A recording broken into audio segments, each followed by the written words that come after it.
obituary and obituary speeches, personal explanations, motions for leave of absence, oral replies to questions, notices of motions for the adjournment of the House on matters of urgent public importance. Orders of the day.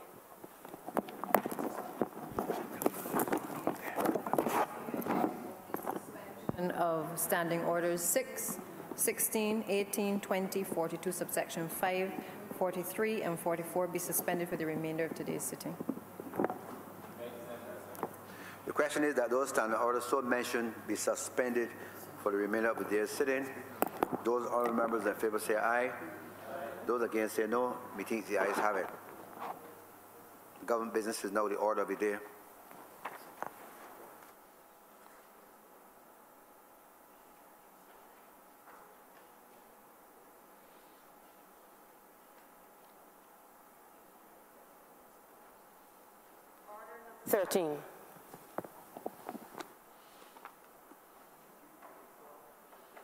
Order number 13, honourable member for St. Joseph. Mr. Speaker, we are in this chamber today presented with the opportunity to engage on a matter which does not often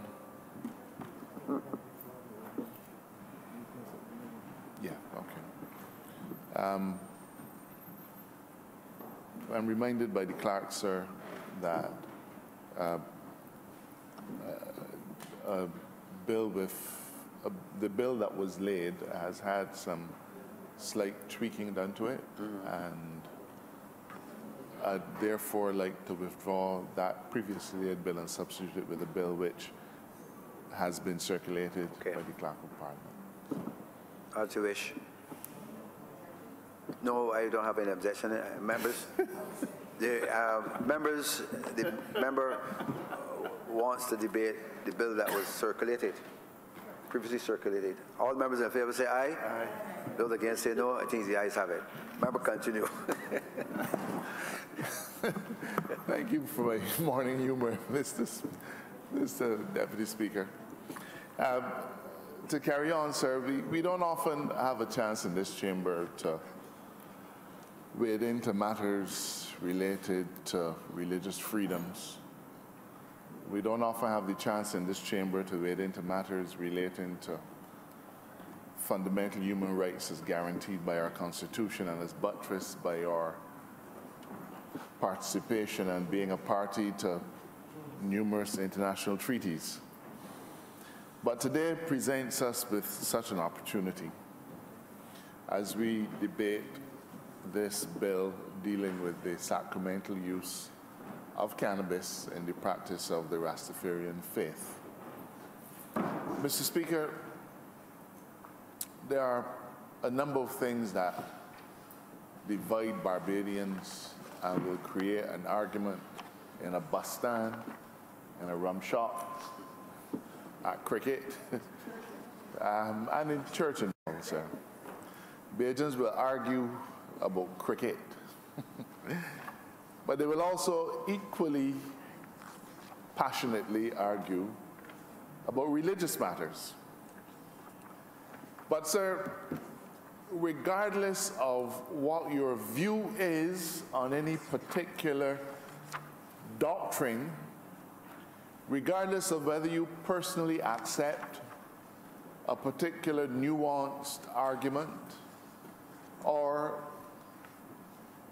might even accept or reject the practice of a particular faith, the one thing that Barbadians acknowledge is that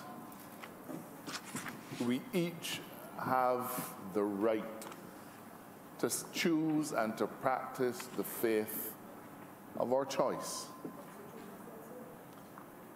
The Constitution says so.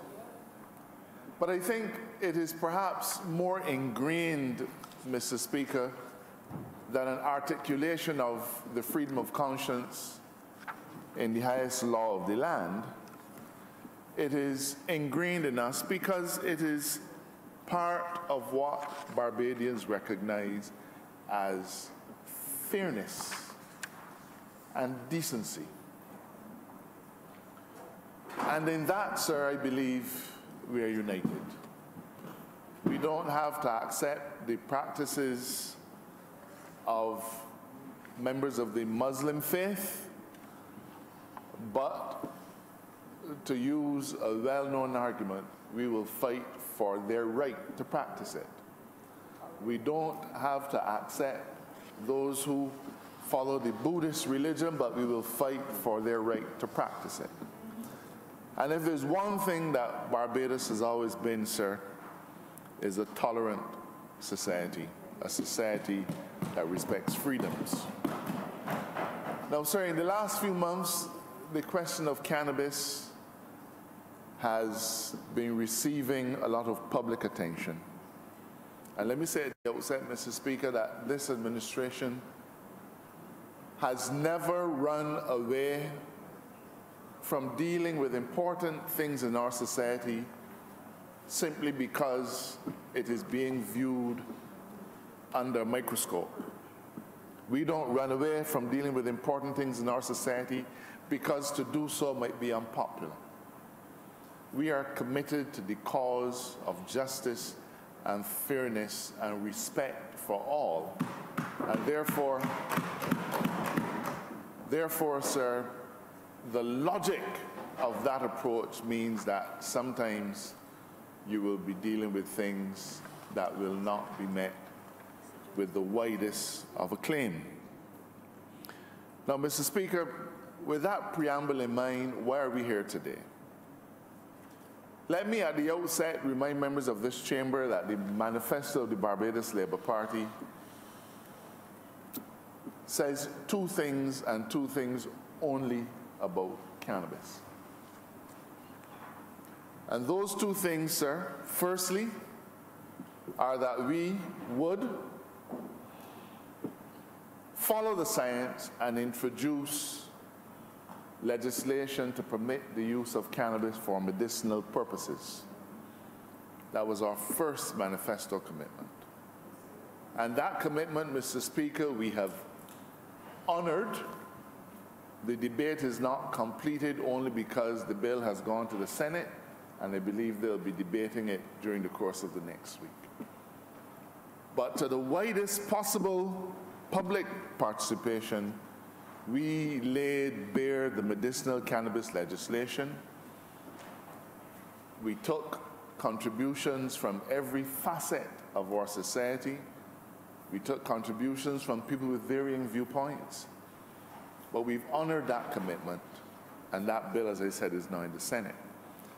The other thing that our manifesto said about cannabis is that in relation to recreational cannabis, we would go to a referendum. Now, sir, it is argued by some that we are being cowardly. Certainly, Jamaica long ago legalized the use of cannabis for recreational purposes. The same thing has been done in Antigua. It has been done in St. Vincent. And it has been done part through political will, but part through a judicial instruction from Mr. Justice Professor Eddie Ventose that they do so. But those territories have passed laws allowing people to use cannabis for recreational purposes. And only yesterday, sir, I believe it was yesterday, the Cabinet of Trinidad and Tobago agreed that legislation allowing Trinidadians to use cannabis for recreational purposes be laid in Parliament. Yesterday. In Barbados, however, we recognize that the issue of cannabis usage for recreational purposes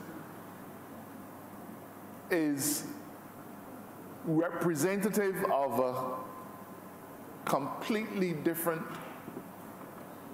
approach to how Barbadians see things, and we felt that and we promised that on all fundamentally different issues, we would go to the people and seek their advice and their fiat. So those are the two things that we said about cannabis in our manifesto. We will adopt use of cannabis for medicinal purposes, one, and that we would go to the public in relation to recreational cannabis. But those two things, sir, represent two different extremes. One is science, and the other is pleasure. But somewhere, perhaps not in the middle, but perhaps at a further extreme, is the use of cannabis for sacramental purposes by members of the Rastafarian faith. Now, sir, I do not believe that at this stage in our development we should even begin to have any debate as to whether Rastafarianism is a legitimate faith or not. I think that would be an exercise in absurdity. It may not be for me, it may not be for you, but there are millions of people in the Caribbean and beyond who, by their choice, have adopted the faith of Rastafarianism. And while it may be unnecessary for us to carry out any kind of study to determine if it is a true religion or not, I will only offer, sir, that the courts all across the Caribbean and in other parts of the world have accepted the legitimacy of the practice of Rastafarianism as a faith. In the Caribbean, sir, the locus classicus, there's a case called Francis and the AG, a case from, I think, the 80s. And the judge in that case recognized, and in fact he said it is too far gone now to argue the point. Rastafarianism is a legitimate faith. End of story. So let us accept that as a given. The question then becomes whether we have a right in our law to impose restrictions on how Rastafarians should practice that faith. Now, sir, the matter of human rights are addressed in our 1966 Constitution. And we have made many amendments to the Constitution over the years, but we've not troubled in any way what we call the fundamental human rights clauses. And Section 19 of our Constitution, sir, and permit me to quote it to the Chamber, Section 19(1), it says this: "Except with his own consent, no person shall be hindered in the enjoyment of his freedom of conscience. And for the purpose of this section, the said freedom includes freedom of thought and of religion, freedom to change his religion or belief, and freedom either alone or in community with others, and both in public and in private to manifest and propagate his religion or belief in worship, teaching, practice, and observance." So our Constitution guarantees individuals the freedom of conscience. And it goes on to say that enshrined in that freedom of conscience is a freedom of religion. And that the freedom of religion means that you have the right to choose whatever religion you wish, and that you also have the right to manifest that religion through worship, teaching, practice, and observance. Now, sir, there's no doubt that the use of cannabis is an integral part of the practice of Rastafarians in the course of their religion. And if there was any doubt, sir, on the highest authority in the region of academic works on cannabis is the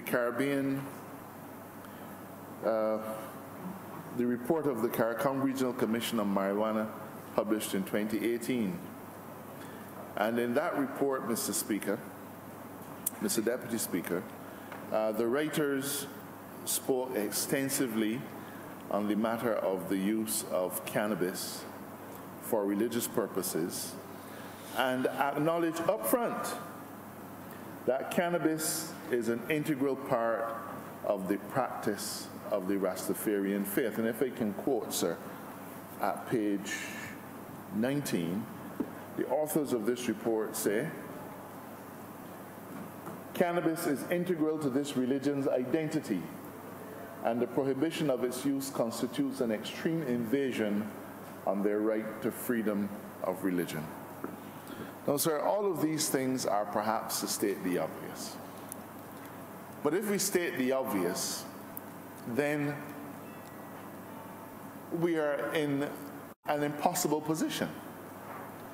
And that impossible position, sir, would be where we as a parliament, we as a country, proclaim the right of an individual to practice his faith while permitting laws to exist which at the same time restrict that person's faith. Now, sir, there is no doubt that the enjoyment of any constitutional right is limited, sir, is limited in the Constitution itself, in the sense that you cannot enjoy your constitutional rights to the detriment of somebody else. That is a wonderful essay in constitutional theory, but I believe, sir, that it is common sense. You have certain rights, but so long as your rights do not impact negatively on other members of the society or on the society as a whole. And that is in itself is enshrined in our Constitution. It's a perfectly legitimate limitation. But that, sir, notwithstanding, we are in a position where we have to decide whether we, in accepting the rights of that community to practice its faith, are willing to allow other laws to stand which restrict unreasonably those rights. Now, Mr. Speaker, I said our manifesto spoke about two things in cannabis. One is medicinal cannabis, and the other is recreational. We didn't say anything about Sacramento. It wasn't covered at all. So Sacramento then was outside of what we committed to in our manifesto. But the burden of government requires that you act. And even where your manifesto is silent, even where you may not have previously considered a particular viewpoint, a particular stance, there's a time when you have to act.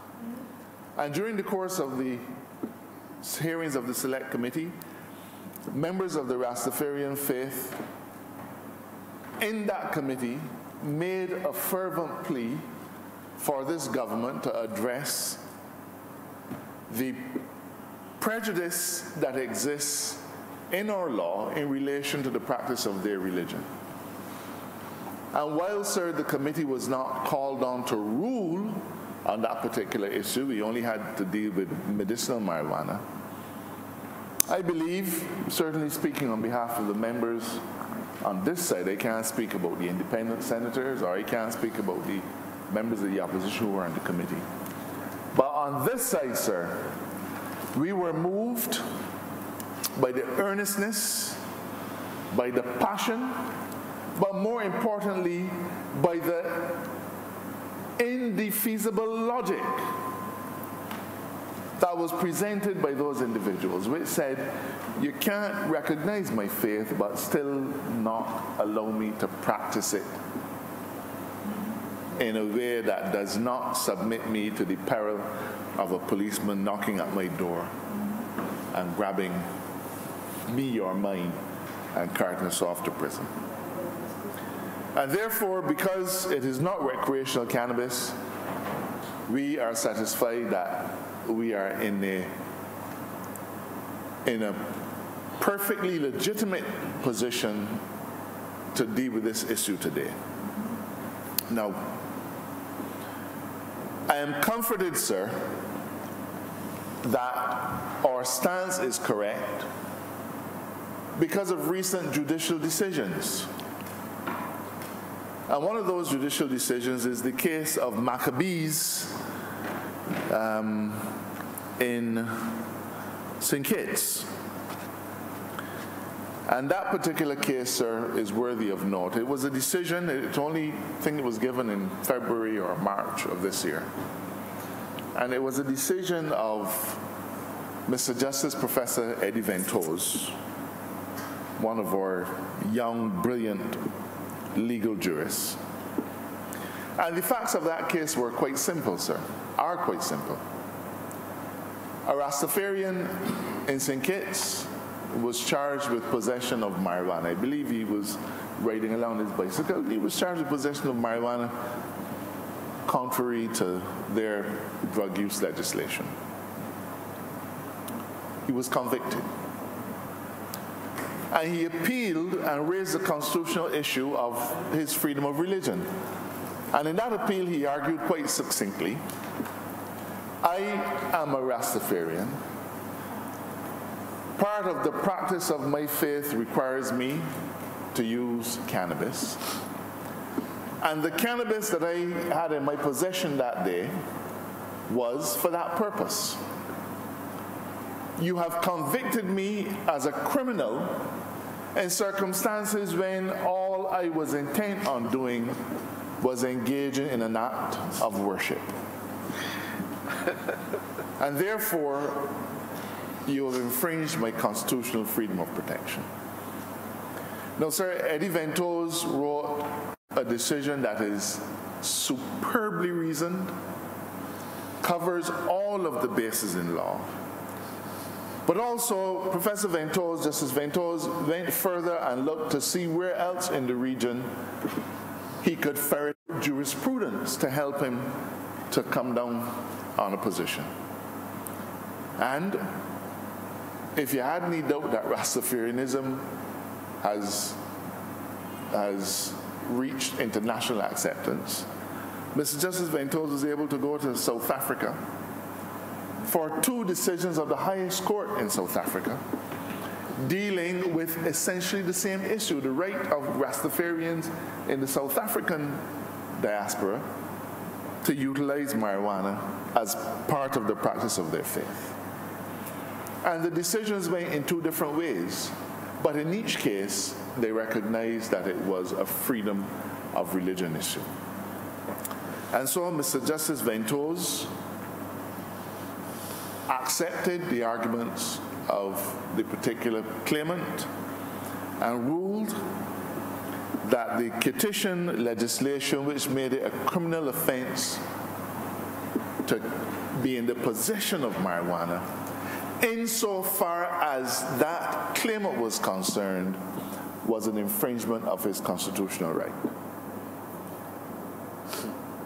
He went on to order the government of St. Kitts to pass legislation in the shortest possible time, which would have the effect of guaranteeing the freedom of the Rastafarians in that country to practice their religion using marijuana. That is the long and short of it, sir. I will concede that Mr. Justice Ventose also came down on his decision from the position of the right to privacy. The beautiful thing about law is, sir, that it encourages dissent. Mr. Justice Ventose, as right as I think he is, I don't have to believe, I don't have to accept that he was right in every part of his case. And there are some parts of the Ventose decision where I think that Mr. Justice Ventose went too far. And certain elements of his reasoning that I do not accept. But there are others, sir, that I think are undeniable. So, with that judicial authority, sir, let's come home to Barbados. We have similar drug abuse legislation. which prohibits the possession of cannabis. But it is in conflict with the right of the Rastafarian to smoke his cannabis as an act of worship, because you can't smoke it unless you possess it. Now, one must be denied. You either deny the right of the Rastafarian to practice his faith in fulfillment of what he considers to be his biblical and religious imperatives, or you deny the part of the law which says that it is illegal. We've chosen, sir, to deny the part of the law that says it is illegal. But the first point that must be made is that we are limiting this denial to the practice of Rastafarianism. No, sir. I believe the last time this chamber had any reason to debate the church in Barbados would have been back in the 70s when we disestablished the Anglican Church. 74. And where we, for the first time, said the church's business is the business of the church and not the business of the government. State. Not the business of the state. For the first time, we acknowledge the separation of church and state. Now, sir, what we have tried to do is to craft a piece of legislation laid before this chamber today, which is intended, sir, to give the adherents to the Rastafarian faith the protection of the law, so that if for the purposes of the practice of their faith in their churches, they're in possession and using cannabis, then the provisions of the drug abuse legislation do not apply.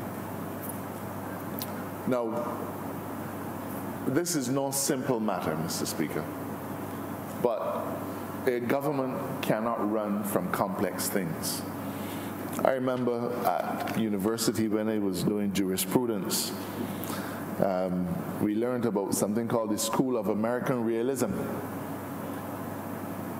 And the proponents of the School of American Realism said that the law and the courts are about a simple mission, and that is, how do you achieve the ends that you require with a minimum of friction and waste? And that's it. How do you get where you want to be as a legislator or as a court, while at the same time ensuring that there's a minimum of friction and waste? Sir, there are almost bitterly opposed views in relation to the use of cannabis, plain and simple. We've had people from the Christian community write to the Committee on Medicinal Cannabis, and they never said that they oppose medicinal cannabis, but they argue that what we were doing in relation to medicinal cannabis was just another way of trying to sneak in recreational use of cannabis through the back door. That's where they said, that's all this, that's what we're doing. We don't want to get from, we don't worry about being able to smoke weed. And you're calling it medicinal cannabis as a start. Sacramental. So I have no doubt that sacramental use will be viewed in the same negative terms by the same people. But it is for that reason, sir, that we've had to craft a piece of legislation that ring fences the practice of the Rastafarian faith from the rest of the community. Now, let us not be foolish. I don't think anybody elected anybody in this chamber because they were foolish. Sir, if the church was offering something, if the church was giving away money, sir. Okay. The church was giving away money. Suppose Watch what you say. a particular congregation say, we give away money every Tuesday. I will bet you that from Tuesday morning, people will be lined up outside the church. Okay? I say that because we have to recognize that the moment we pass a law which says that adherents of the Rastafarian faith will be able to use marijuana in the practice of their faith in their churches, their congregation might swell. No doubt about it, sir. It might swell. It might swell. But equally, let us not be foolish. People are not going to run to church with the Rastafarians just to be able to smoke weed. They're not. They're not, sir. No, I would not go to church to get communion if I wanted a little wine. Okay?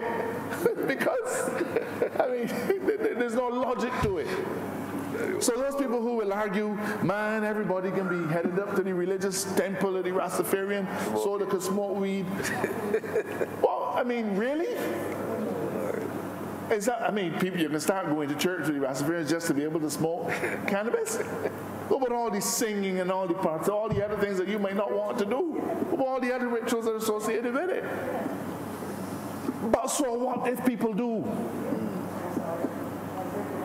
Our statute, as we propose it, is limiting your use of cannabis in the context of a religious place and in the context of an act of worship. So if a member of this chamber wanted to try it and he's willing to sit through 2 hours of service to try it, he's welcome to do so. He's welcome to do so, sir. The law cannot legislate for all of those things. Any more, sir, than we could legislate some tests to determine who's a Rasta. I don't know there's any law which sets out the criteria for who's a Christian. There are a lot of people who claim to be Christians. And it's not for me to say whether they are or not. But I know we've all sit down in the back of a bus. I hear somebody say, she's a Christian in truth. Well, she was doing so. We all form our judgments.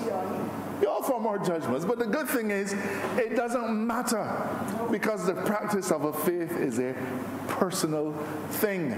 I believe the member for St. Peter will underscore that if he speaks in this debate. It's a personal thing, sir. So I'm not at all in favor of us passing a law which says that you got to pass a test before we could agree if you're a Rasta, or you gotta bring some documents to establish that you are a church. We are pragmatic people in a pragmatic and modern society, sir. There are churches that open every day. Pastor this, Reverend that, Bishop so-and-so, Apostle this, body next. And we accept them as legitimate expressions of Christian faith, and nobody ever asks them to see, can I see your documents of incorporation? So we are putting in place a regime that is practical and one that follows sensible acceptance of the behavior of human beings. So I'm not worried when people say, man, the Rastas enough, people enough can be get there, so some bald-headed Rastas can be able. We are saying that in the context of your church, the Rastafarians can practice and smoke marijuana. And for that purpose, sir, they are able to possess limited amounts of marijuana. For that purpose. Okay. But in our meetings with the Rastafarian community, and we've had many, they have said, but AG, for us, the practice of our faith is not just limited to our place of worship. Because just like the Anglican churches have open, well, the Pentecostals have open air. I'm from the Church of God, so many a night I was in open air on the street light in a little coat, trying to keep warm as a little boy. Made me a good man, that's right. And so they've said part of our religious experience includes going out and having religious events. So what are you going to do about that? And I said, that will be exempt too. That will be exempt too. So our legislation, when it is passed, will allow for the Rastafarian community to have events out in public, sir, I'm not hiding from it, out in public, where they will be allowed to use cannabis. Now let's get real, sir. This is not about a fella wanting to get high and deciding I want smoke. That's not what this is. And anybody who can't see the distinction between recreation at a bram and serious people searching for religious experience, sir, that person is not the person I'm talking to today. And I began by saying Barbadians have accepted the practice of other faiths, and they have accepted, sir, the people's right to express it. Now, let me tell you, sir, I grew up just, as they would say, on Charles Road Bridge. And I remember in the early 70s seeing the first Rastafarian I ever saw in my life. First one I ever saw in my life. I was a little boy. And we were curious, who's that man? And you know what people said, sir? Don't mind he mad. Has that been the experience of anybody in this chamber? Yes. He said, don't mind he mad. He wasn't dressed the way I dress. He didn't look like anybody in this chamber. He had long matted hair. He was drinking water from a spring. I'm not sure which spring we had in St. George, but I can't think of any. He wasn't eating any meat. And he started to speak in language that you and I did not find familiar. He was saying, I and I. And he was talking about Africa. And it made my parents uncomfortable. I'm not lying, it did. And it made your parents uncomfortable because he represented something that to us was strange. But today, sir, the Rastafarians winning Grammys. They're scientists at the University of the West Indies. They are members of this chamber. But 40 years ago, sir, we thought that they were mad. We've come a long way, but we haven't come far enough. And that's what being here today is about. Being here today represents an act, not of penitence, not of regret. You know, sir, I believe we had cases in Barbados where the courts ordered that the prison could not cut the locks of Rastafarians. Because as soon as you get into dogs, they pull out the machine or the scissors and you bawl. And the Rastafarian said, no, sir, my locks are part of my religious experience. You can't cut them. Can't cut them in schools. So we have grudgingly accepted, and I say grudgingly because that's the truth. We have grudgingly accepted them, have accepted the exponents of the Rastafarian faith. But the time has come when this chamber has to stand up on the very constitution that is the bedrock for what is right and just in a modern Barbados. And one of the Minister for Maritime and the Blue Economy, sir, he doesn't know that I listen to him often. I pretend I don't listen to him, because I don't want your head to swell. But you know, in this chamber a few weeks ago, he quoted Frantz Fanon. I know that he Googled it only minutes before, so he probably does not. He probably doesn't remember it. He's a student. He doesn't remember it. He's a student of political. But I commend him for having Frank Fanon. having accidentally come across Frantz Fanon. Well, he's a student of And I commend him, sir, for being perspicacious enough to have picked out, if only one morsel of Frantz Fanon's teaching. They said what? That every generation must discover his mission. Out of relative obscurity, he must either fulfill it or betray it, sir. Either fulfill it or betray it. Now, sir, I grew up in the Pentecost Church, Church of God. Salter St. George. Salter St. George, you know it well. And we'd be beating our cymbals and thing. And you know, sir, there were people in the high church, because we all know the Anglican church was called the high church. And in Charles Road, in St. George, sir, we below Charles Road Bridge, and the Anglican church up top on the glebe. And you know, sir, there were people who went to the high church on Sundays who came down and looked in at these mad people in the Church of God, beating them cymbals and jumping up and so on and so on and so on. All right? But it gets worse, sir. Because you see, in the Church of God, we didn't used to gain the Spirit. And we would walk up the road from the Church of God that the high church was looking down on, and we would see the other church them gaining the Spirit, and we would say, well, they're mad. Oh, we didn't used to gain Spirit. Them to gain Spirit. So as far as we were concerned, they're mad. Sir, there are some built-in prejudices in our society that date back hundreds of years. And this is not about a Pan-Africanist thing. I leave that to my good friend, the Minister for the Environment. But this is about an acknowledgement, sir, that the time has come in 2019 to say, so far and no further. So far and no further.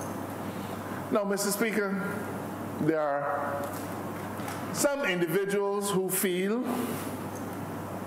that by acknowledging in this chamber the Rastafarian faith that we have betrayed, I don't know, their sensibilities. And there's some who don't mind us doing that, but feel that we should say, I don't care who God you serve, but you ain't smoking. And there are members of the Rastafarian faith who are offended by the fact that we should even have to pass a law in here at all to give them religious freedom. After all, nobody passed a law to give the Anglicans and the Catholics and the Seventh-day Adventists and Jehovah's Witnesses any religious freedom. It didn't arise. Nobody had to pass a law to allow the Mormons to come into Barbados. There was no law, so why are we passing a law? Why are we passing a law to say Rastafarians can smoke weed? Why? And they are offended by the fact that the Parliament of Barbados should be moved to do so. And I understand the assault on their sensibility, on their collective sensibilities. But I also understand, sir, that Barbados is not the wild, wild west. And whether we like it or not, we are governed by the laws. Yeah. Governed by the laws, sir. And the laws in relation to cannabis, I'm not going to go into now, has a vexed history. Because 100 years ago, there was no law in the world that prohibited the use of cannabis for anything. There was no law in the world 100 years ago that prohibited the use of cannabis for anything. Nothing. But then suddenly, a law came up. An international treaty came up. And all of these things came up all around us, and people, and the use of marijuana, the use of cannabis, found itself out beyond what was acceptable in a society. The Barbados Labour Party has committed to going to a referendum. We're not going to touch that unless the people say in a referendum, you have our blessing. But this issue doesn't fall in that area, sir. And as the Attorney General for Barbados, I'm happy to have some brave people standing alongside me who are willing to stand up and say, thus far and no further. The discrimination that adherents to the Rastafarian faith have suffered, thus far and no further. The prejudices in our society, thus far and no further. The restriction on your constitutional right to practice your faith, sir, thus far and no further. Is it perfect? No, sir. It isn't perfect. And I know, Mr. Speaker, that there are individuals who say we don't only practice our faith at church. So let's put it out there. I ain't hiding nothing. This Parliament, if nothing else, has to be about truth and fairness. And you know, when we go to court, my few colleagues here who are at the bar, the Colbert Street Bar, those colleagues know that when you're always told from the first day you start, when you are arguing a case, your duty first is to the court, next is to your client. And that duty to the court requires you to state what the facts are and what the arguments are for your side as well as for the other side, so that the judge is able to make an informed decision. So part of my job here today will not just be to advance one side. I also have to acknowledge that there are arguments for going further than I'm prepared to go. There are arguments which say that if you can allow me to practice my faith in church, why should you not also allow me to practice it when I get home? After all, Anglicans and Catholics and all them are allowed to pray at home. The priest just come and give you communion at home. There are some families that have daily devotions at home, and nobody stops them from doing whatever they want to do at home. Why, Mr. Marshall, AG, are you not going to allow me to smoke as a religious practice at home?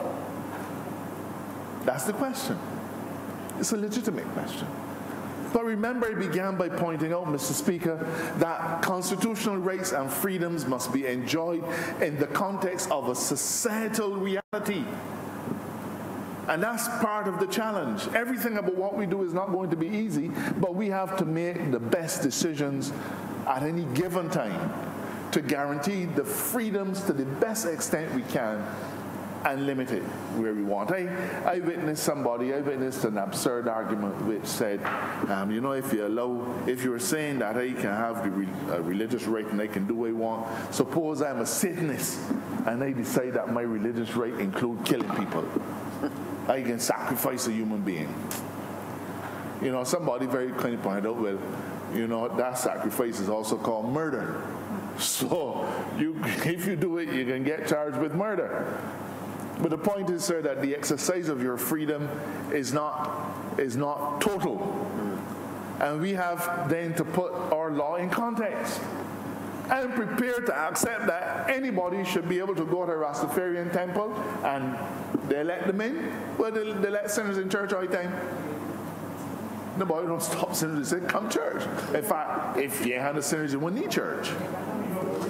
You wouldn't, All may, listen, you all may come. Only may you follow. But the point is, sir, that we've had to make a judgment call. Are we able to say to the society that we will allow Rastafarians to carry the smoking of marijuana into their homes? And that's what being in politics is. That's what being in government is. You have to make hard decisions sometimes. You see, Mr. Speaker,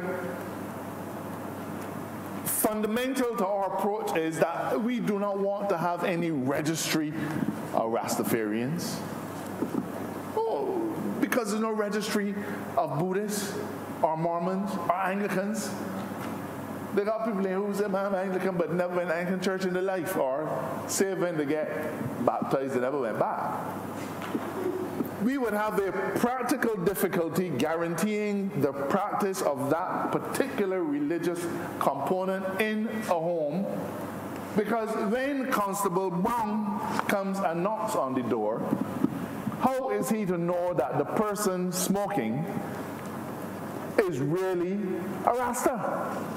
Really a person adhering to his faith? There's no way of knowing. Because we are not going to have any register of Rastafarians. So the courts will then find themselves, or courts will find ourselves bogged down with judges trying to determine, sir, we went to so-and-so house and he was in there smoking weed, and yes, I see he got locked, but I don't feel he's a Rasta, so I charge him. And our judges now got to go through the indignity of trying to work out, well, sir, are you really a Rasta? Do you eat pork? Do you eat meat? Well, so just do. It's an absurd position to put a court in. It's an absurd position to put a court in. And we're not prepared to go there. And it is for that reason that I do not feel, as Attorney General, and I have advised Cabinet and my colleagues, that it would be appropriate at this time for us to allow that freedom to be exercised in the home, because it will create an ungovernable situation which will require us, or our authorities and our courts, to engage in a nasty exercise of trying to determine who is or who is not exempt. Because no matter how you look at it, sir, you know, remember in South Africa, in the days of apartheid, you had to have a passport. You couldn't go into certain areas unless you had a passport. You couldn't get certain jobs unless you had a passport. That's why we resist in this administration the idea that Bajans should have to walk with an ID card. There's some things that belong to regimes that we will not be part of. So in order to allow the Rastafarian to practice that element of his faith in the privacy of his own home opens up a problem for us. It opens up a problem for law enforcement. It opens up a problem for the judicial exercise of discretion, sir. And we would end up now having to have people get passbooks. So, sir, a person may argue, AG, you have not gone as far as we feel you should go. And I accept that criticism, sir. But I also am accountable to this chamber and to this country for how we enforce our laws.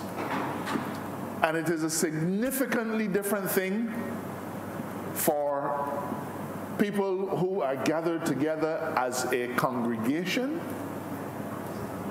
to enjoy a right without putting a court or judicial system into the outward position of trying to determine what it is that they're doing, as compared to an individual who in the privacy of his own home wants to do his thing, sir.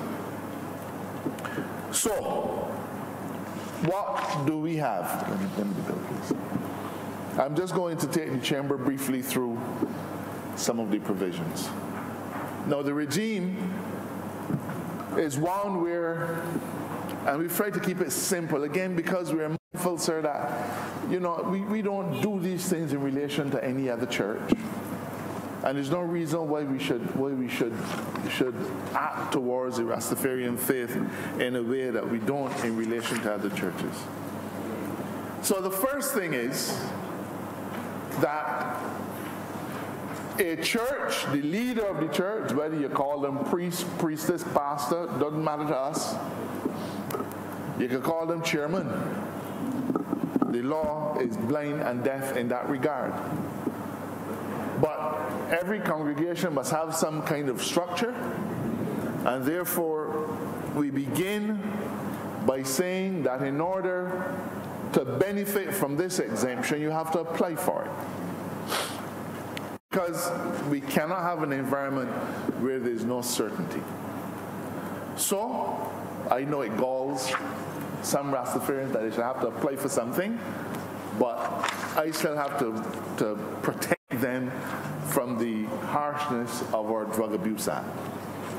So a person, it is provided in this act, who is responsible for a particular place of worship can apply to the minister for the grant of a sacramental use permit. Now let me say, sir, that in this regard we are not novel, because this is the approach that is used in other territories. You have to find a way to get where you need to be, and this is the mechanism that we've adopted. So the person who is in charge of a particular congregation will apply to the Attorney General for a permit. The form is simple. We are not asking for a list of your membership, but we do ask that you give us information which allows us to establish at least that you're a group. So we say, in the form, give us the names of 5 people who are also in your thing. There's the risk that somebody will come and say, I am a church, and I apply. Well, this is not about creating a police state. This is about protecting religious freedom. So the person in charge of the congregation will apply for an exemption for that particular place of worship. Now, it's funny how snobbish we are. The churchgoers among us somehow feel that Rastafarians don't have churches too. I don't know, they must be thinking that they practice the faith. I don't know. I mean, they're no different to the rest of us, and they have congregations just like everybody else. They may sing a bit different, they may use a lot of drums, but even the Catholic Church now beginning to use a lot of drums, and that's a good thing. So you have the concept of a place of worship, and again I say, we didn't come up with this. We didn't boil a kettle of a pot of water and throw in things and just come up in the fumes. We met with the Rastafarian communities, and this is the approach. They don't all like it. They don't all want it, but the outline of it, they found acceptable to them. So the leader of the congregation will apply for the exemption. There are no fees. It would be unconscionable for us to charge fees for people to practice faith. Now, that's different to a liquor license. You get fees for that. But not for this. So there's no fee, sir. You apply on a simple form, complete the form, it's very simple, and you will get the exemption. So what it means is, sir, that for that place of worship, and sir, we're not trying to determine if it should be big or small, if it should be a house or a backyard, because nobody says that in relation to any other religious faith in this country. So we're not doing it for the Rastafarians either. So you just satisfy us that you have a congregation and you apply for an exemption for that specific place. Now, what's the logic of it, sir? Well, it is accepted across the Caribbean where they have allowed sacramental use that you can tell people that you could use it, but then ask yourself, don't ask yourself the logical question is, where you can get it from? You can use it, but you got to go down through some back alley and buy it from a drug lord. I mean, where's the logic in that? In Antigua and St. Vincent and St. Kitts, they're allowed to grow it for their own use.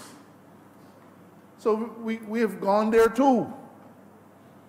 And we are permitting each congregation to grow a quantity sufficient for their use.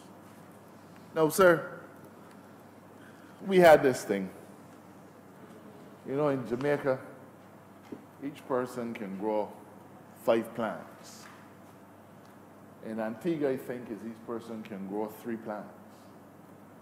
And there's that famous reggae song where the singer said, well, if that's what you want, I can grow 5, my wife can grow 5, my son can grow 5, my daughter can grow 5, my cousin, we can grow 5. Everybody can grow 5. So we recognize, sir, that we can be saying now to people, you now got to work out the size of your congregation and multiply it by a number. Let me say 5. So we will now be saying, so if your congregation is 100 people, your congregation will grow 500 cannabis plants. It's absurd. Absurd.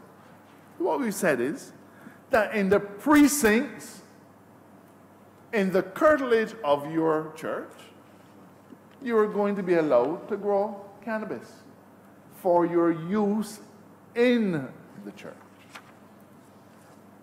How is that offensive? We've said in this bill that you must screen it. You must screen it and you must protect it. So you can't just go and plant it in the front garden bed. Because I still have to remember that we have other laws that we have to satisfy. We have other laws that we have to satisfy. So there are other realities that are taken into account. And again, in other territories, they require you to do exactly that. So you have to screen it and you have to fence it in.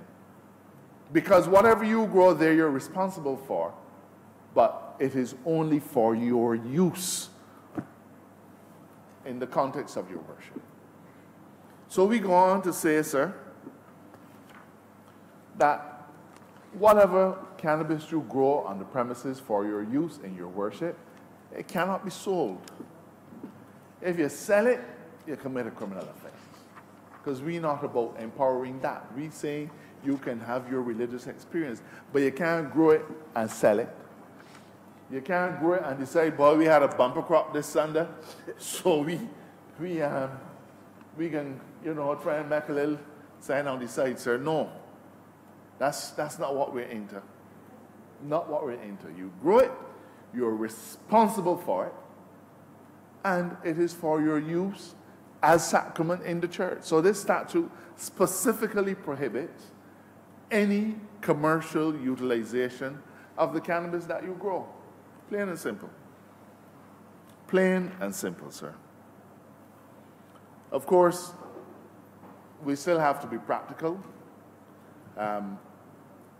We have to inspect the premises. And again, I say that we're not looking to see if you got a big tabernacle like the one on Q Road or a bank hall or anything. So the point is, though, that you must have a premises. There must be somewhere. And in addition to that, we're saying in our bill that you can't grow cannabis within 600 meters of a school. So we have to be able to satisfy ourselves. Just a little thunder and lightning, Mr. Speaker. I don't think is God frowning on what we're doing today. If you were reading, I'm not. We have the goodly bishop here to help us pray. So there's a requirement to inspect premises for that purpose. They're also going to be allowed under this bill to apply for a permit for an exempt event. So that what we're saying is the same way a church can go up 3 houses and do their church thing, and that the Rastafarians, as they do now, sir, don't let's fool ourselves. Rastafarians gather outside of churches and have their own religious events outside of churches like everybody else does. And so we're going to be saying that those events, if you apply for a permit, those events will also be exempt, sir. No. This bill, Mr. Speaker, has 15 clauses. 15 clauses.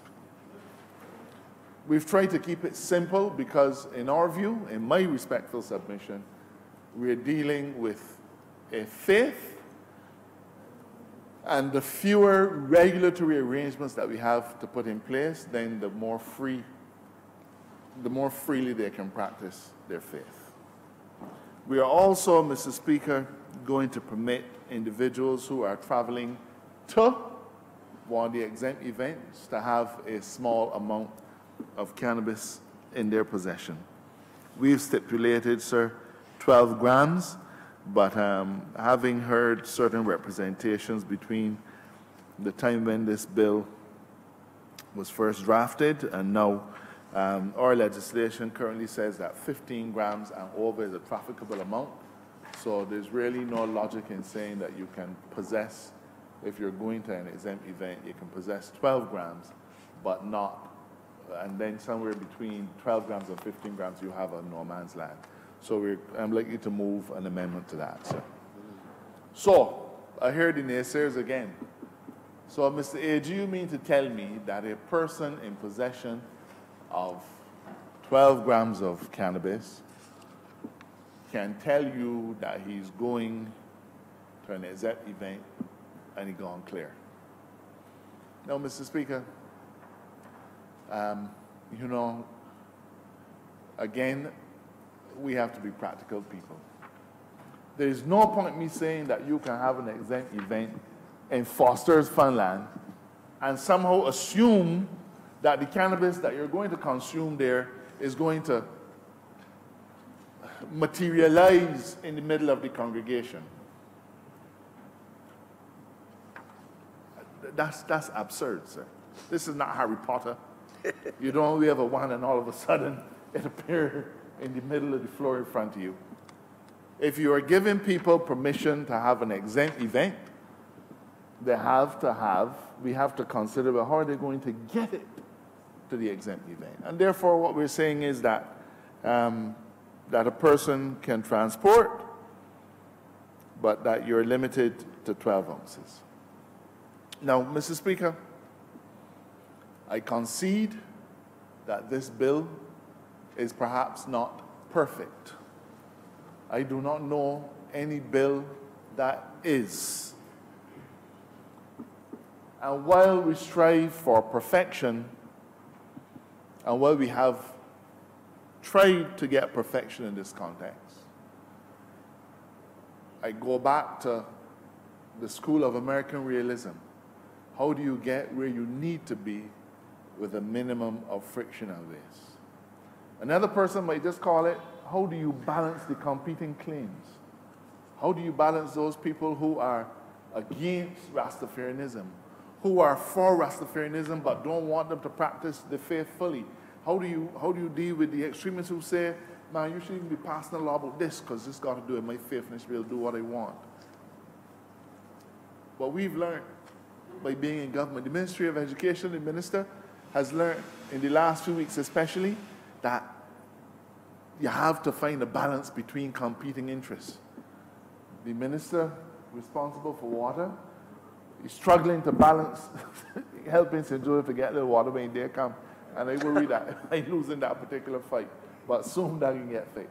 But the point is, sir, all of we do in governance, whether it's the Ministry of Finance, Ministry of Blue Economy, Ministry of Agriculture, all that we do is about balancing competing interests. Because we are not any kind of a society where we will all agree on everything. And so part of balancing a competing interest requires us to preserve the law in relation to drug abuse and keep that a legal regime as it is until the country says otherwise. And even when the country says otherwise, if it does, because we don't know, there will still be certain offenses in relation to trafficking and so on. So even then, if the country says we have no problem with this, with recreational cannabis, we will still have to have laws in place to deal with trafficking and things of that sort.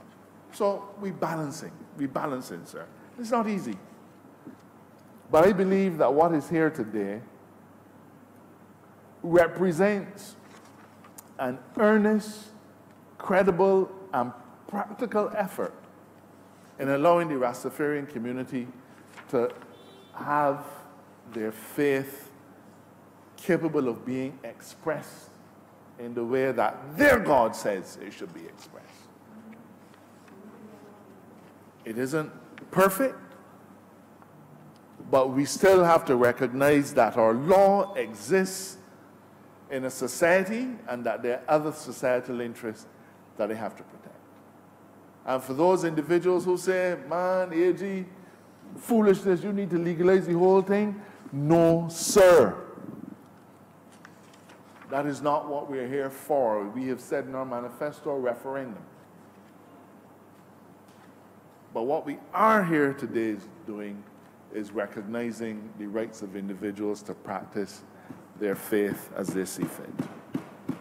Mr. Speaker, the legislation is not difficult. As I said, it tries to establish a very simple regime. You apply for a permit, You get the permit. The permit is not renewable. You don't have to come back every year and apply. You apply for your permit and you get the permit. But please remember always that we should not want people to do we shouldn't want to do to people that which we don't want them to do to us. Because no religion in Barbados has any laws saying, other than the Ten Commandments, saying, thou shalt or thou shalt not. And that's the irony of it, sir. That even in the recognition of the faith, that we are required as a parliament to pass a law so as to facilitate the practice. But that is the burden we bear. That's the burden we bear, sir. 100 years ago, wouldn't have arisen, but it arises now. It's a limited piece of legislation. I remind Parliament and those within our hearing that it exempts their places of worship. So a person attending at that place of worship can smoke, drink it, do whatever they want to do with it, because I'm told that it's not just a smoking thing. We have this idea that it's just about, lighting and smoking. That's part of it. But there are other ways that they use it to manifest their religious intent and religious experience. So in the confines, in the precincts of their place of worship, they have that freedom. They don't have it on Broad Street. They don't have it at Sheraton Park, at the mall. They don't have it, I regret to say, in their own homes.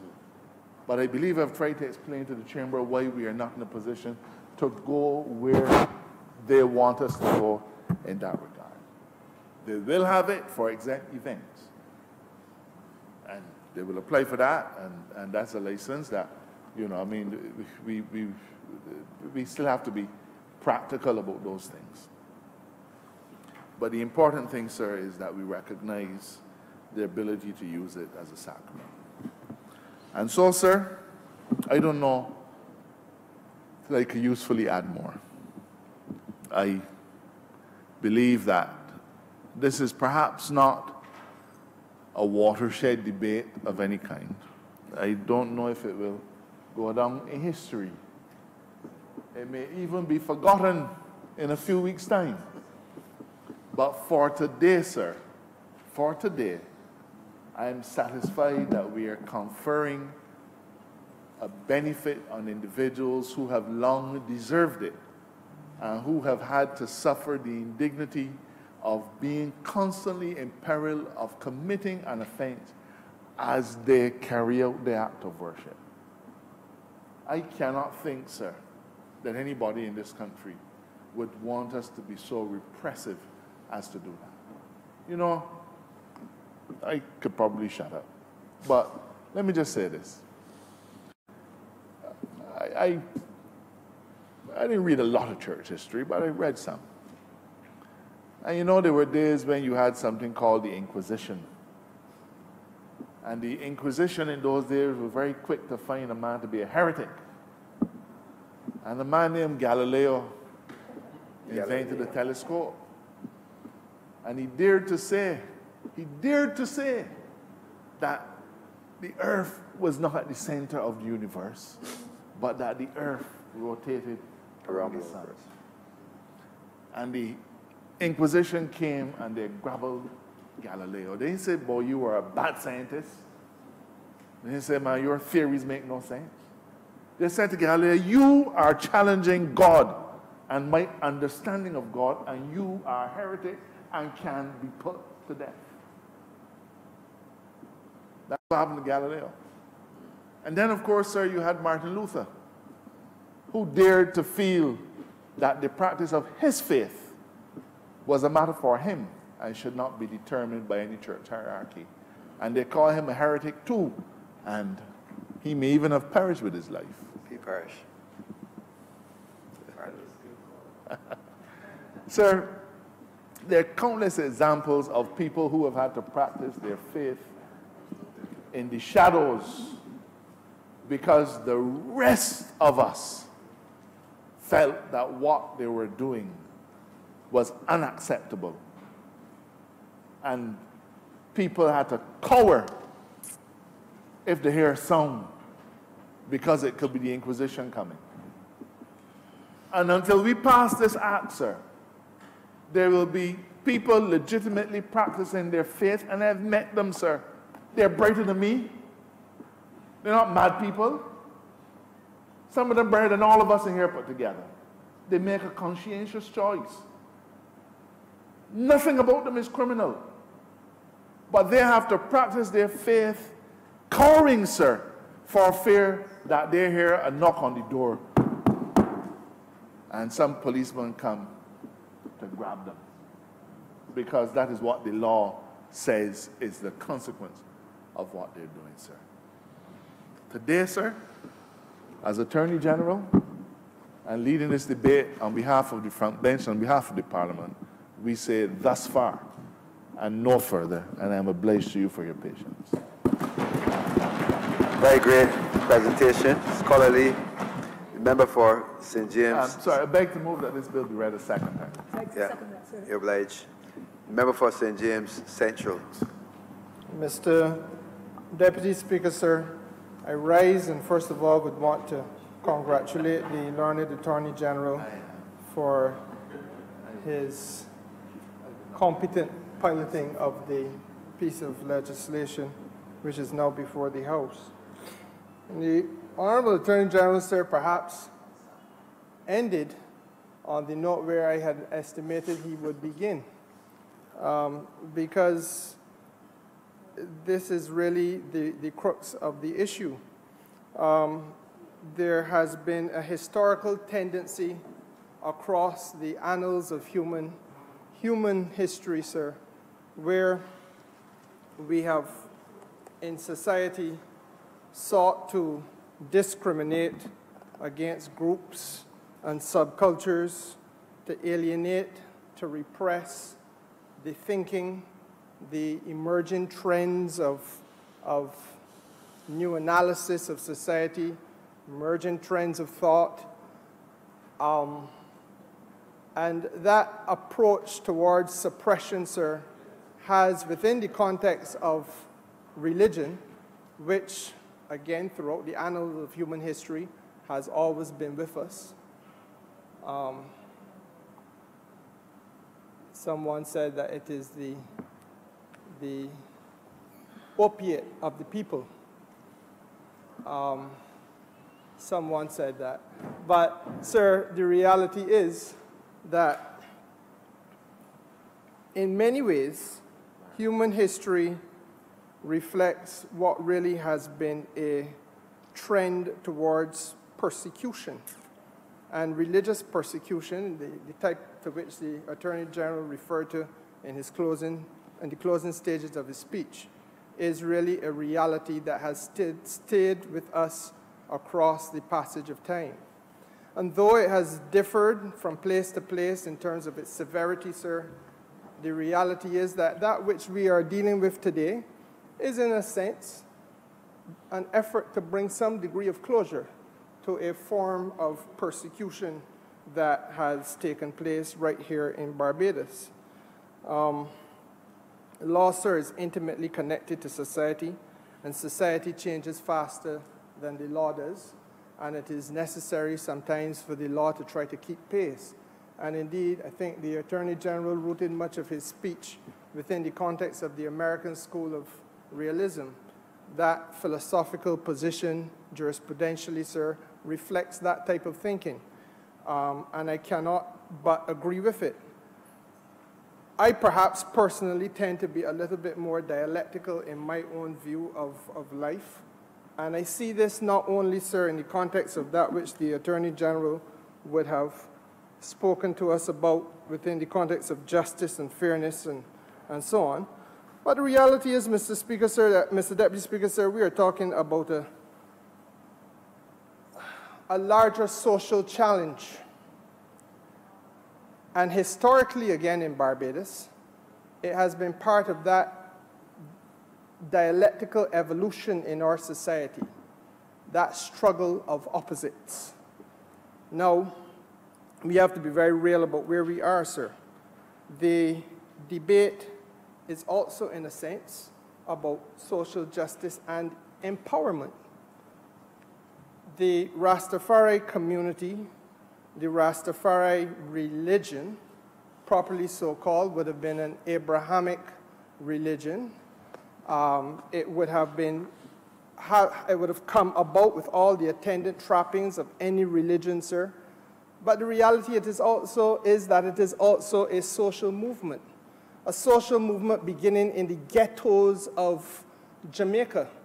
A social movement, sir, which challenged the existing post-colonial status quo of Jamaican society, and by extension spread its wings across the Caribbean and challenged the status quo of post-colonial Caribbean society, Mr. Speaker, sir.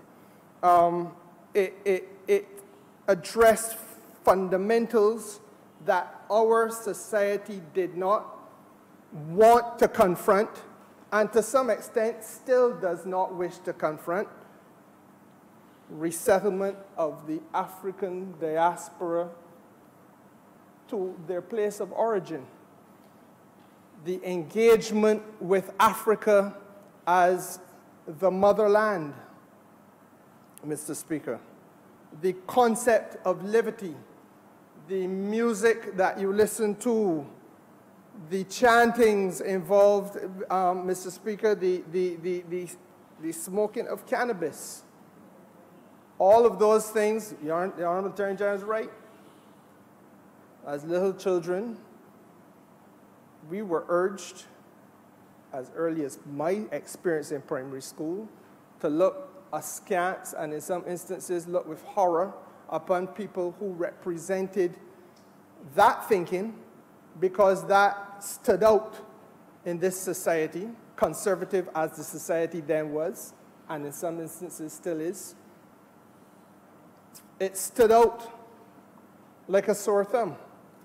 But the reality is, Mr. Speaker, sir, we have to be frank. There has been a change or an evolution during the course of the years. Before, when someone would have said to you that they were eating idle food, it would not have been engaged as being health conscious. It would not have been engaged as being sensible. Today, that is not the way in which you look at it.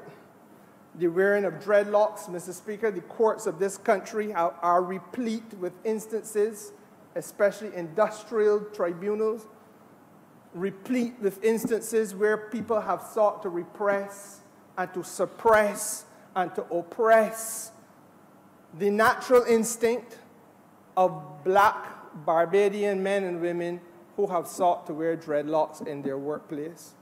And yes, we have come to a point, sir, where our own leader of government business at one time, and I believe she will get back there, and the Speaker of this honorable House, sir, wear that hairstyle. Mr. Speaker, sir, the reality is that there is an issue in this matter, an underlying theme, which we have to address. And that is that for the first time, a political party forming the government of this country has sought to engage with a group of people in Barbados on the basis of their legitimacy in our society, on the basis of the role, the fundamental role that they must play in the evolution of this society, on the basis, Mr. Speaker, sir, of an acceptance of the contribution that Rastafari has in fact made to the development not only of Barbados, but the wider Caribbean, sir, and to engage with them on an understanding that the sacrament that they partake in as part of their religious conviction is something which is not to be treated as worthy of being suppressed and repressed, but rather, sir, for them to be able to celebrate their sacrament in the same way that the Anglican community amongst us, for example, will celebrate a sacrament of Holy Communion. And Mr. Speaker, sir, to do that is to remove the aura of discrimination and the historical concept of persecution which has attended these matters in Barbados. But I go back to the underlying subcurrent, sub-theme because this underlying sub-theme, sir, is how do we continue to push back the frontiers of oppression in Barbados so that people like those in the Rastafari community, but today we deal with them specifically, those people who are peripheralized in Barbados, those people who are marginalized in Barbados, those people who have contributed in their own way honorably to the evolution of Barbadian society and to Barbadian economy and to Barbadian culture, Mr. Speaker, sir, but are not recognized as having done so, and in fact have been punished for having done so, that those people can now be celebrated. That is the issue, the potent political and social justice issue that is before this House today, Mr. Speaker. And, you know, I like to begin, sir, with the literature. Walter Rodney wrote a very famous piece of literature called Groundings with My Brothers. And at page 19 thereof, sir, I'm going to read it with reference to the African state of Burundi. He made the point, sir, that there are men who for months were murdering, raping, pillaging, disrupting economic production, and making a mockery of black life and black society. And yet, white power said not a hair on their heads was to be touched. They did not even have to stand trial or reveal their names. Conscious blacks cannot possibly fail to realize that in their own homelands, they have no power. Abroad, they are discriminated against, and everywhere that black masses exist, they can be traced to suffering from poverty. And we have, Mr. Speaker, sir, to recognize that this goes a little bit beyond the ability to smoke cannabis in the places of holy assembly for those who practice the Rastafari faith. It goes, Mr. Speaker, a little bit further into the realm of what is the way in which Barbados has embraced Rastafari contribution to our society. It goes, Mr. Speaker, to the realm of how Barbados has embraced Rastafari contribution to our economy, to our commerce, to our productivity. Have we embraced them, Mr. Speaker, sir? Or have we sought traditionally to marginalize and peripheralize them? And if we have in fact done so, as I submit we have, then, Mr. Speaker, sir, it is a testimony to the transformative nature and the progressive nature of this government that we have brought this piece of legislation and other acts to bear before this country up to this point in the short life of this administration. And what do I speak of specifically, sir? The records of this House must now be allowed to reflect some home truths. The first of which, sir, is that we had in our manifesto, which the people of this country so warmly and fulsomely embraced in May of last year, a commitment at page 19, sir, that we would do a number of things for the Rastafari community. And again, we committed to that because we engaged with them and others who are on the periphery of Barbadian sociology or Barbadian society and economic and cultural existence with a view to bringing them from the periphery into the center and into the mainstream and to recognize all of those entities for their value and their potential contribution to the development of this country.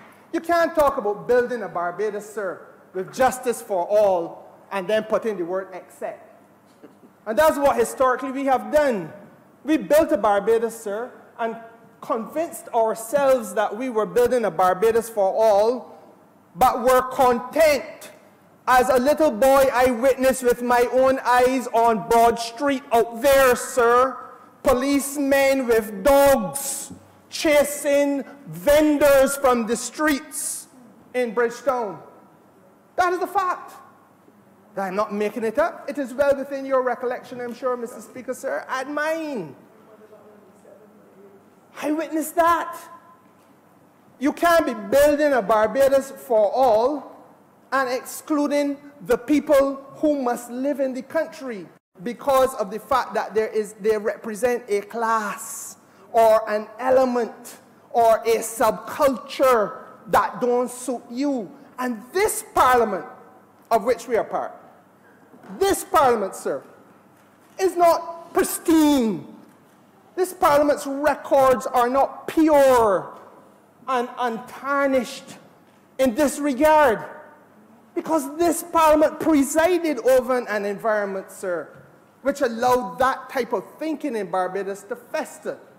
And so therefore, Mr. Speaker, sir, it was this parliament that for many years, repeatedly after the emancipation of black people in this country, facilitated time after time. And one day, if I am, and I pray that I will be in this country and not away on government business or on any other form of business, when the Honorable Member for St. George South, Minister of Commerce, brings the vending legislation, because I want to speak to that. I want to speak to that. Because, Mr. Speaker, sir, the reality is that for hundreds of years, this parliament of which we are part found it possible to pass law after law and give the laws some of the most offensive names too. Negroes with sore bottoms and all kind of thing, the law was called. Because, Mr. Speaker, sir, it was all created with a view to stifling the entrepreneurial upthrust from the working class base of this society. And, Mr. Speaker, sir, today in 2019, Anno Domini, in the year of our Lord, we are speaking in similar vein, because the Rastafari community represent that working class base in this country. And in large measure, sir, therefore, this is also a discussion about how they must be empowered. I mean, we have now, sir, and we committed in our manifesto to make sure that we would be creating spaces, providing spaces, vendors, malls, and so on, for persons in the community to be able to sell art and craft and other forms of products, sir. I'm pleased to say that in my own ministry, every Friday since March of this year, we have the Festive Friday experience right outside the Pelican Village. And for the first time ever in Barbados, you have a day and night craft market. And for the first time ever in Barbados, we've made sure that the ordinary people of this country are brought face to face with the visitor economy. Yes, to give them a chance, Mr. Speaker, sir, because it cannot only be about the duty-free sector. It cannot only be about the big commercial enterprises across the street in the same broad street. But, Mr. Speaker, sir, it has to be about the ordinary man and woman from our constituency. And yes, those people who come from the places like Temple Yard, where the Rastafari community are doing the leather craft, Mr. Speaker, sir, and making belts and sandals and other things, they must be plugged into the tourist economy. And this regime, Mr. Speaker, sir, is not only going to do it there. Anybody who reads the newspapers in Barbados will see that the Grantley Adams International Airport has put out for a request for expressions of interest, because for the first time, we are in the process, sir, of having kiosks created at the airport, so that ordinary Barbadians can become part of the commerce, the revenue earning potential of the airport in the land of their birth. It before was for those people who were selling $100,000 pieces of jewelry. But no, it got to be for a fellow who's selling some sandals as well. Traditionally, sir, was about those people who selling the brand name liqueur and the brand name perfume and tobacco. Mr. Speaker, sir, it has to be about those people who are selling some of the things that the little clay and other pieces of interest that are created in the homes in Barbados. That's what this has to be about. By extension, Mr. Speaker, sir, it is this administration that has gone to Bath with the Rastafari community for the first time in the history of this country a Minister of Agriculture, has entered into an arrangement with the Rastafari community in Barbados, sir, so that at Bath now there are 60 acres of land delineated for the use of the community.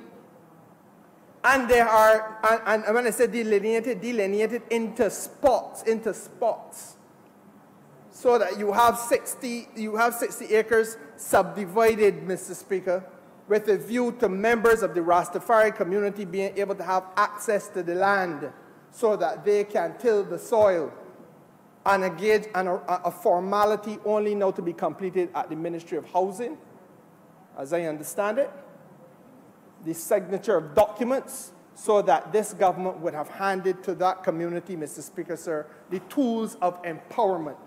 That is what this must be about. It is also about, Mr. Speaker, sir, correcting some of the ills of the past. I made reference just now to Temple Yard. I see in my line of vision the minister responsible for public works. And it is this administration, sir, which has righted the wrongs in Temple Yard. Few in Barbados know, because one of the problems in this country is that we still have the habit of living as though we were in 1800 and somebody, even though we may not identify verbally and openly with the thinking, we act as though we identify with the thinking. And so for many Barbadians, Mr. Speaker, sir, it was easy to visit Bridgetown, but never visit Temple Yard. So they never knew that the Rastafari community in Temple Yard was not only removed from the touristic dollar, but the reality is, Mr. Speaker, sir, there was no running water, there was no light, there was no sanitary or appropriate sanitary facilities, Mr. Speaker, sir. That was what we inherited when we came to office in 2018 May. Few people in this country know that, because unfortunately few people in this country have made it their business to stand shoulder to shoulder with those who might quite properly be called the wretched of the earth. It is for this government to intervene and for this government to interface in a way that is responsive and corrective, so that today, 18 months after coming to government, we don't have to trumpet it from the rooftops, but the reality is there for all to see. There is no running water in Temple Yard, though. There is no electricity in Temple Yard. And the bathroom facilities. The fact of the matter is, Mr. Speaker, sir, for God knows how many years prior, that was the state of affairs that people who are trying to run a business in Barbados were subjected to. That is the state of affairs, Mr. Speaker, sir, that would have been deemed intolerable, quite properly so, if it was to be found on Broad Street. It was unthinkable, or would be unthinkable, Mr. Speaker, sir, if persons of lighter hue and Anglo-Saxon background or Anglo-Saxon extraction were running a business of that type and those circumstances, with those sordid daily experiences. But for years, it was allowed to go on and on and on, because the people that we were talking about, sir, the people we were talking about were deemed by this country's silent acceptance, they were deemed not to matter. That is what this debate is about, sir. Trying to make sure that some of those wrongs of the past, some of those afflictions are corrected. And Mr. Speaker, sir, the debate must also be about how this government is the first government in the history of Barbados to so robustly build alliances with the African continent in the way that we are doing now. So that, Mr. Speaker, sir, within the space of a 3 or 4 month period, we have the President of Ghana and the President of Kenya pay state visits to this country. And then a reciprocal visit by the Prime Minister of Barbados, not just to see one another, but then also, sir, to concretize proposals for development of this place, whether they be in maritime cooperation, be in touristic, tourism and touristic nature, international transport, health, their nurse. Even as we speak, Mr. Speaker, sir, there are people still in Ghana working through the fine-tuning of an arrangement so that we'll assist, as we will see nurses being able to come to these shores to assist us at our hospital, Mr. Speaker.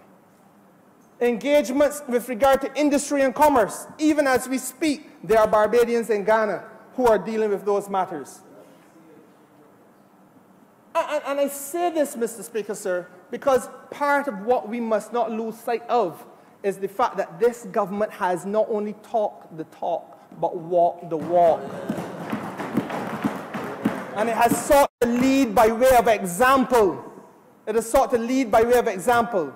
And therefore, sir, a seemingly simple point, by allowing people who are practicing their own faith to be able to do so without persecution, how would any of the people in the Anglican community feel if they were penalized because they wanted to practice the sacrament of Holy Communion the way they see fit and the way they do?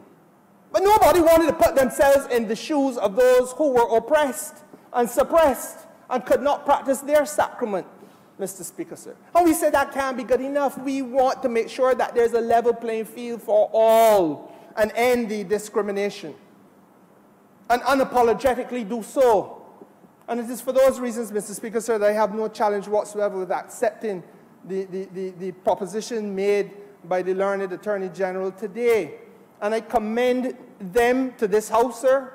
I urge this House also to reflect on the performance of this government with respect to the way that it has put on the front line of the country's development for the first time the well-being of the Rastafari community and others who may not be Rastafari but are of similar socio-economic circumstance and must therefore be moved from the periphery of Barbadian existence and the margins of Barbadian development and the uttermost, because treat some people in this place as though they're outcasts, those who are on the outermost boundaries of our society, sir, and bring them to the centerpiece as we are now attempting to do across so many sectors, whether it be in commerce, in tourism, in agriculture, etc. That is what this country must be about. It cannot be a partial approach to development. It must be a holistic approach to national development. And with those few words, Mr. Speaker, so I want I'm obliged. Member for Christchurch is Central. Mr. Speaker.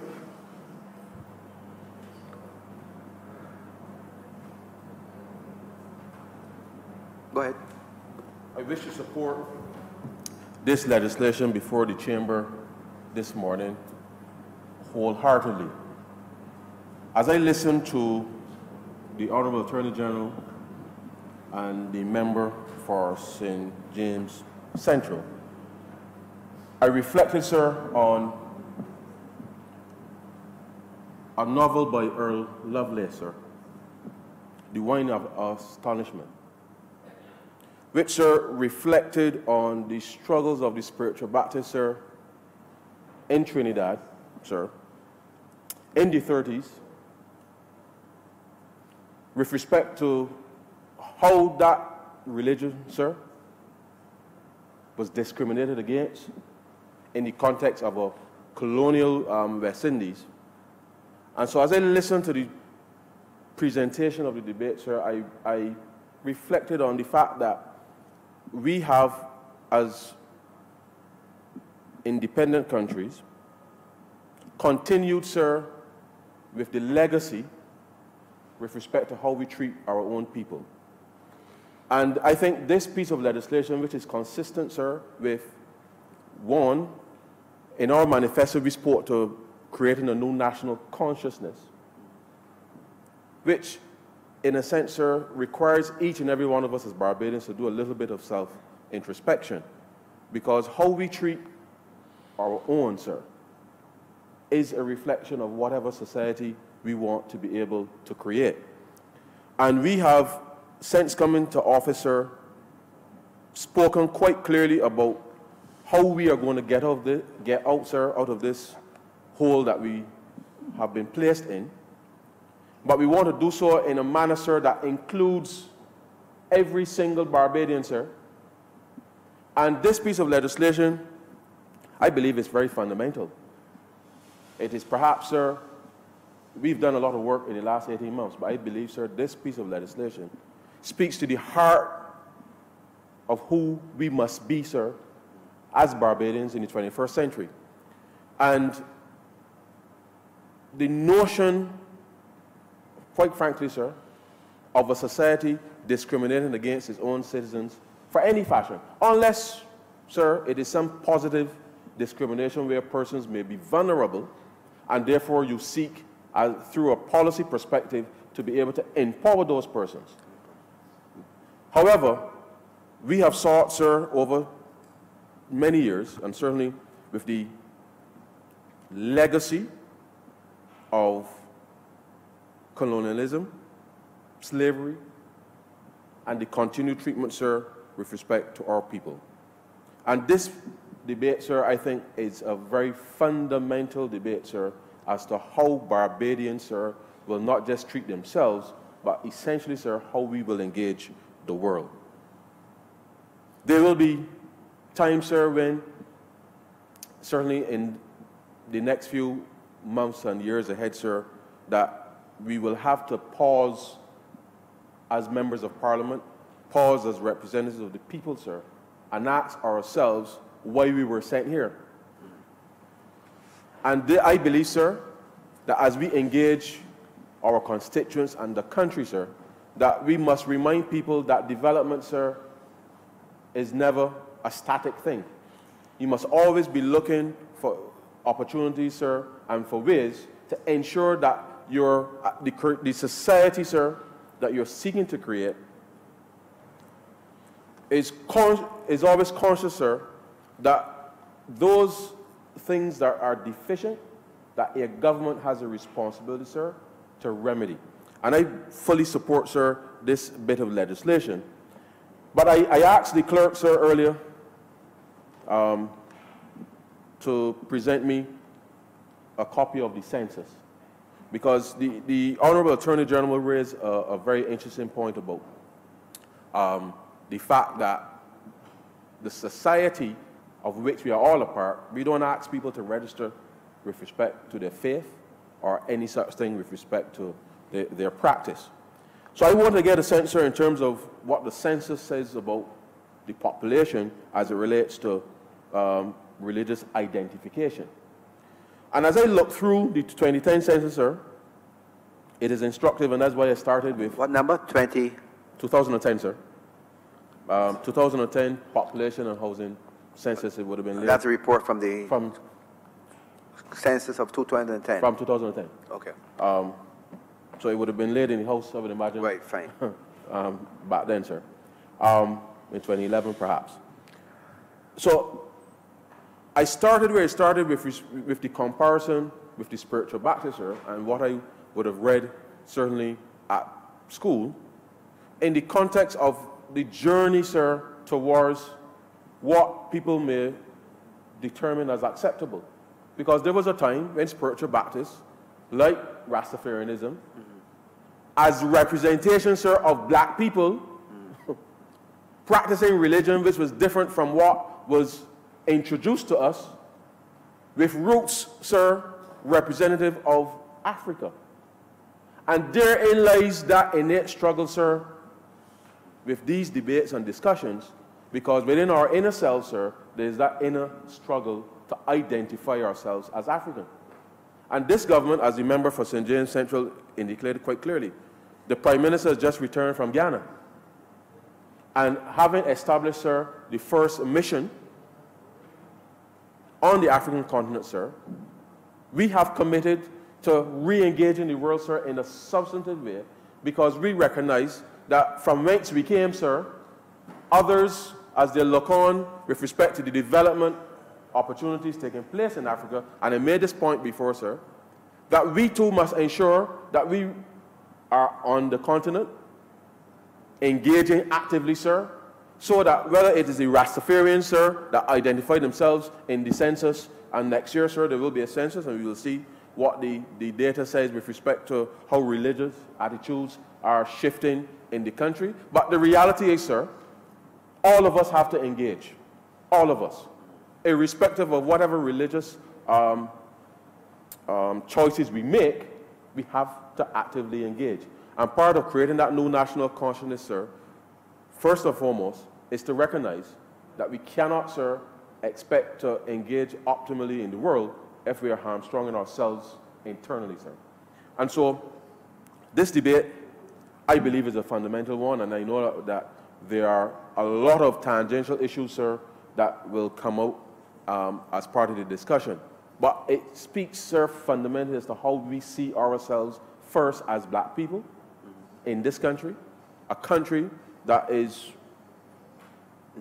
based on, based on the statistics, sir, 95% of the population, sir, of African descent. And therefore, as we move forward, how do we recognize, and the Honorable Attorney General would have hit the nail on the head, because as you are aware, sir, last year, prior to the election, we engaged in a very strategic exercise in canvassing, and we went to many a church all across this country. And I remember, sir, attending a service at All Souls. And, sir, I just remind you, I used to live in Peterkin, and All Souls just a stone's throw away from me. But I was amazed, sir, that during that service that we attended on the behalf of the speaker, that the drums, if you recall, sir, the distinctive memory from that particular service, sir, was that it is an Anglican church, but the drums, the presence of the drums, sir, in the church spoke volumes, sir, for all who attended on that day. Right. And it says to me, sir, that one, the religious practice in this country, sir, is becoming much more Afrocentric. Diverse. In its practice. And if we can accept that under, certainly, sir, 30 years ago, drums in the Anglican church would have been, well, the sky would have fallen, sir. The sky would have fallen. The sky would have fallen. And so as we mature, sir, and recognize and look within ourselves as citizens in a mature democracy, issues such as these, sir, will come up, and we must face them as big men and women, sir, have mature conversations, and understand that the freedoms that are allowed to us under the Constitution as expressed by the Honorable Attorney General is perhaps, sir, the most important thing that we can ensure that we hold each other to account for. And as we seek to build out a society now, sir, that is rooted in inclusiveness, these long-standing, sir, these long-standing issues have to be faced. We need to be open and honest with ourselves of the fact, sir, that many of the things that we do to ourselves, sir, are simply because of what has been left over, sir, from pre-independence. And we have continued, sir, to subject ourselves willingly. Willingly. Nobody is forcing us to do anything, sir. Willingly, sir, we continue to subject ourselves and our citizens to the thinking of those of the past. Yeah. And the member for St. James Central spoke to it quite eloquently. And as we are now, sir, in a few days, going to celebrate 53 years of independence, sir, it is appropriate, sir, that when you get to that age, as you would say, sir, mature as a country. These are some of the issues, sir, that we must have those conversations with all of our citizens. And not everybody will necessarily agree, but the reality is, sir, that how you treat your inner self, sir, is a reflection of the kind of society that you want to be able to build. Now, sir, I go back to the wine of astonishment, sir. And because the AG spoke to what we said in our manifesto, and it was it's instructive that in the wine of astonishment, sir, the spiritual Baptist in the village of Banas in Trinidad, as described, there was a character called Ivan Morton, sir. He was a teacher. And Ivan Morton, the village, sir, saw Ivan Morton as the hope. And they described him later as a teacher who became afflicted with politics, because they elected him, sir, to join the council, to represent their interests with respect to being able to lift, sir, the prohibition ordinance with respect to the practice of spiritual Baptist religion in Trinidad. And Ivan Morton, sir, having been elected, or as they're described, afflicted with politics, sir, then turned his back on the people. The very people who looked up to him as their hope. But the AG spoke to the fact that we, in our manifesto, we said two things: medicinal cannabis, and the referendum with respect to recreational. So when the AG asserted, sir, that during the course of the discussion in Joint Select Committee with respect to the medicinal cannabis, that this issue came essentially, sir, to the fore. It is instructive, sir, that as politicians in this chamber, we recognize a legitimate, sir, concern of a segment of our society. And the Honorable Attorney General, because, sir, whilst the term we are all honorable in this place, the reality, sir, is that the Honorable Attorney General, recognizing, sir, coming out of that discussion, that there was a legitimate concern from a segment of our society, sir, sought to recognize it for what it is, brought the policy paper to the Cabinet of Barbados to make a decision, sir, to ensure that we can now come to this chamber, sir, to rid, sir, a segment of our society who is as respectable, sir, as any other religion in this country, and to ensure that these persons, sir, these Barbadians, can go about the practice of their faith, sir, without feeling as if they are less than worthy to God.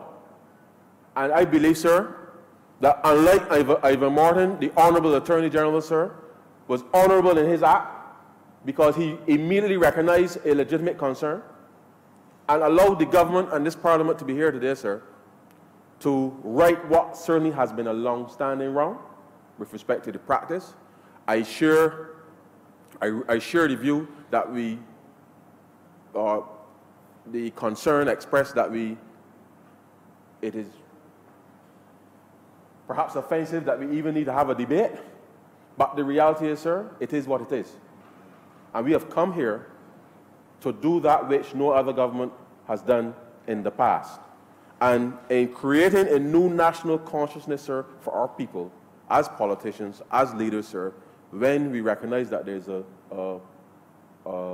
wrong being committed, sir, it is our duty, our responsibility to come to this place, sir, and create the appropriate framework to allow persons who have been discriminated against to no longer be capable of doing that. And the state, sir, has that ultimate responsibility.